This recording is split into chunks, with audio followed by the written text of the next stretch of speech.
Who do you turn to when you want to check out a company you plan to do business with? Well, for tens of millions of people every year, it's the Better Business Bureau. You know the name. But what you've never heard until tonight is that the organization itself is under fire. How do companies earn the Better Business Bureau's coveted A rating or have their reputations tainted with an F? Chief investigative correspondent Brian Ross has uncovered troubling accusations. The Better Business Bureau is used to giving out Ds and Fs, but tonight it gets some bad grades of its own. On Hollywood's biggest nights, when the stars come out and everything has to be the very best, it's Wolfgang Puck who is chosen to prepare the big gala dinner. A celebrity in his own right, with restaurants across the country, and a regular on Good Morning America. Puck's brand and reputation are impeccable. Yet the Better Business Bureau has slammed parts of Puck's food empire with grades as low as an F, which Puck says is because he won't pay them to become a member. You know, if you become a member, you're sure to get an A. But if you don't pay, it's very difficult to get an A. And I don't know what we do wrong or right. We're in business for 28 years.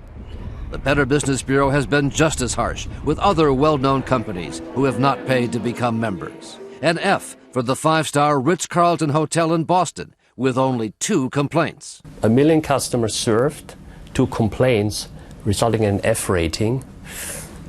Seems to be somewhat unusual, to say the least. Even Disneyland, owned by ABC's parent company, also got an F last year from the Better Business Bureau, before it was changed to an A once bloggers questioned the grade and the case was reviewed. This rating system is really unworthy of consumer trust or confidence, and sadly so, because the Better Business Bureau has a very long and laudable history of advocating and educating for consumers. Our original mission was to... Founded 98 years ago, the Better Business Bureau boasts of its reputation for protecting consumers from business fraud. Did you know that 98% of all Americans are aware of the Better Business Bureau? There's no doubt the Better Business Bureau speaks with a powerful voice. But now a 2020 investigation conducted with ABC stations across the country has found serious problems with its grading system, called a shakedown and a scam by business owners. Pay and get an A, or face the prospect of an F. And it's a scarlet letter. It's a scarlet letter. I am branded with it. Now going on 4 years. Brian Kraft is the owner of a Los Angeles company trading students for production jobs.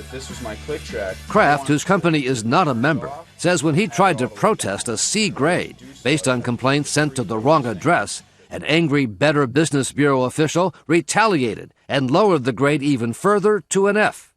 Kraft has spent more than $1 million unsuccessfully trying to sue the BBB. These guys are bullies. They're bullying me. And I can't do anything about it. It's my good name. It's my company's good name. It's 30 years of hard work.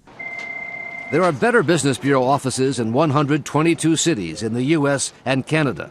Their national headquarters are in Arlington, Virginia, where the president is Steve Cox. We're looking for, consumer protection, meaning ways that we can protect consumers from those fraudulent businesses or from those scammers out there. Know the value of accreditation. The Better Business Bureau is set up as a non-profit group, but documents obtained by 2020 show that more than 24 of its top executives have 6-figure salaries.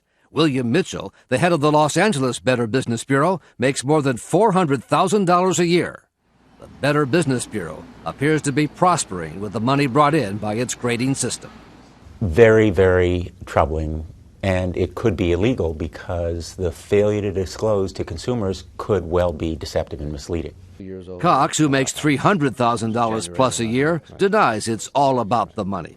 Do you have to join the Better Business Bureau to get a good grade these days? Absolutely not. We have more than 500,000 non-accredited businesses who have A ratings. Better Business Bureau accreditation is by invitation only. In fact, the Better Business Bureau says not just anyone can be an accredited member. Only businesses which meet membership standards and agree to follow the highest principles of business ethics and voluntary self-regulation are accepted. Yet earlier this year, the Mideast terror group Hamas was listed as a member and received an A- rating. Of course, it wasn't actually Hamas. It was the work of an anonymous blogger and a group of small business owners who punked the Better Business Bureau to prove a point.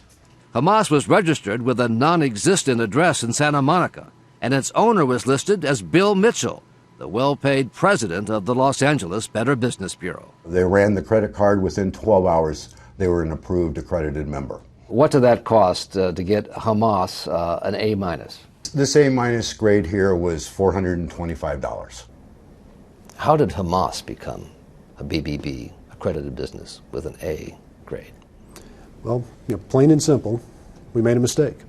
Also registered by the blogger and his friends, a skinhead white racist website called Stormfront. It received an A-plus grade for $425. Its president listed as Arian Whiting.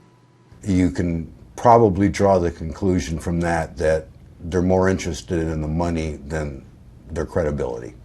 Well, Brian, that's, again, we make mistakes. We've made a mistake This is here. yet another mistake? It's on the website today. Stormfront and its A-plus were removed from the website the day after our interview. You'll take anybody's money and give them an A, as long as the credit card is valid.